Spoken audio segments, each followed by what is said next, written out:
শুধু চান্স পাওয়া বা শুধু ভালো জায়গায় পড়তে পারাই যে আসলে সফল হয়ে গেলাম তা না, এটা একটা সুযোগ মাত্র। সো এমন না যে বেসিক্যালি ইউনিভার্সিটি তুমি চান্স পাইলে এবং ইউনিভার্সিটি তোমার লাইফ সেট করে দিবে। ইউনিভার্সিটির প্রতি এক্সপেকটেশন তোমার রাখতে হবে, একটা ভালো অ্যালামনাই বেস হয়তো পাবা, একটা ভালো ফ্রেন্ড সার্কেল পাবা, দ্যাটস ইট। বাট মানে এট দি এন্ড তুমি নিজে কতটুকু স্কিলড হইলা ওইটাই কিন্তু সব থেকে বেশি ম্যাটার করবে।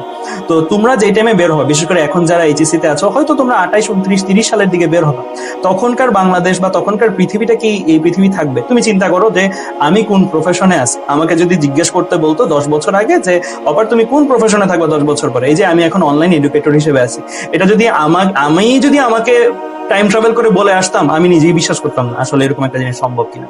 তো হতে পারে তুমি এমন একটা প্রফেশনের তৈরি করতেছো বা এমন একটা জনরা ক্রিয়েট করতেছো, যেই জনরাটা হতে পারে তুমি মানে তোমার মাধ্যমেই হচ্ছে। তো সেজন্যই আমি বলবো তুমি নো ম্যাটার হোয়াট যে ইউনিভার্সিটি চান্স পাও বা যে